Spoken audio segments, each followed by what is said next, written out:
Hi ಎಲ್ಲರಿಗೂ, ಹೇಗಿದ್ದೀರಾ? ಎಲ್ಲ ಚೆನ್ನಾಗಿದ್ದೀರಾ ಅಂದ್ಕೋತೀನಿ. ನಾನಿವತ್ತು ಸಿಂಪಲ್ಲಾಗಿ ಬೀನ್ಸ್ ಪಲ್ಯವನ್ನು ಮಾಡಿ ತೋರಿಸ್ತೇನೆ. ಬನ್ನಿ ಯಾವ ರೀತಿ ಮಾಡೋದಂತ ನೋಡ್ಕೊಂಡು ಬರೋಣ.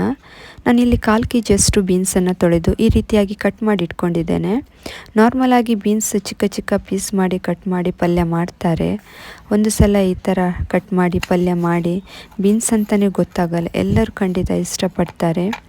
ಬೇಕಾದರೂ ನೀವು ಇನ್ನೂ ಉದ್ದ ಮಾಡಿ ಕೂಡ ಕಟ್ ಮಾಡ್ಕೋಬೋದು. ಬ್ಯಾಚುಲರ್ಸ್ಗೆ ಅಥವಾ ಯಾರಾದರೂ ಹೊಸದಾಗಿ ಅಡುಗೆ ಕಲಿತಿದ್ದವರಿಗೆ ಒಂದೊಳ್ಳೆ ರೆಸಿಪಿ ಅಂತಲೇ ಹೇಳ್ಬೋದು. ಇದನ್ನು ಈಸಿಯಾಗಿ ಮಾಡ್ಕೋಬೋದು. ನೋಡಿ, ಇವಾಗ ಕಟ್ ಮಾಡ್ಕೊಂಡಾಗಿದೆ. ನೋಡಿ, ಕಟ್ ಮಾಡಿದ್ದು ನೋಡಲಿಕ್ಕೆ ಒಳ್ಳೆ ಕಾಣ್ತದೆ. ನಾನಿವಾಗ ಸ್ವಲ್ಪ ಎಣ್ಣೆನ ಹಾಕ್ಕೊಳ್ತಾ ಇದ್ದೇನೆ.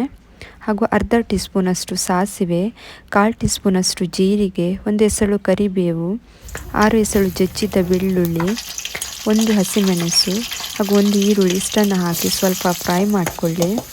ಇದು ಸ್ವಲ್ಪ ಫ್ರೈ ಆದರೆ ಸಾಕು. ಇವಾಗ ಕಟ್ ಮಾಡಿದ ಬೀನ್ಸನ್ನು ಹಾಕ್ಕೊಳ್ತಾ ಇದ್ದೇನೆ. ನಿಮಗೆ ಬೇಕಾದರೆ ನೀವು 1 ಟೊಮ್ಯಾಟೊನೂ ಕೂಡ ಹಾಕ್ಕೋಬೋದು.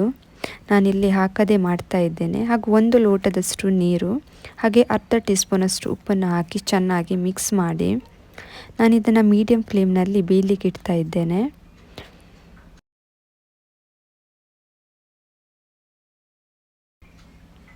ಇವಾಗ ಇದು ಬೆಂದಿದೆ ನೋಡಿ.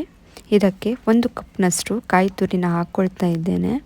ಇವಾಗ ಹಾಕ್ಕೊಂಡು ಚೆನ್ನಾಗಿ ಮಿಕ್ಸ್ ಮಾಡಿ ಸೂಪರ್ ಆ್ಯಂಡ್ ಟೇಸ್ಟಿಯಾದ ಬೀನ್ಸ್ ಪಲ್ಯ ರೆಡಿಯಾಗಿದೆ. ಖಂಡಿತ ಈ ಥರ ಕಟ್ ಮಾಡಿ ಬೀನ್ಸ್ ಪಲ್ಯನ ನೀವು ಟ್ರೈ ಮಾಡ್ತೀರಾ ಅಂದ್ಕೋತೀನಿ. ಇದು ಇವತ್ತಿನ ರೆಸಿಪಿ ನಿಮಗೆ ಇಷ್ಟ ಆಗಿದೆ ಅಂದ್ಕೋತೀನಿ. ಇಷ್ಟ ಆದರೆ ಪ್ಲೀಸ್ ಒಂದು ಲೈಕ್ ಮಾಡಿ, ಫ್ಯಾಮಿಲಿ ಫ್ರೆಂಡ್ಸ್ಗೆಲ್ಲ ಶೇರ್ ಮಾಡಿ ಮತ್ತು ಸಬ್ಸ್ಕ್ರೈಬ್ ಮಾಡೋದನ್ನು ಮರಿಬೇಡಿ. ಮತ್ತೆ ಸಿಗ್ತೀನಿ ಒಂದು ಹೊಸ ರೆಸಿಪಿಯೊಂದಿಗೆ. ಅಲ್ಲಿ ತನಕ ಬಾಯ್.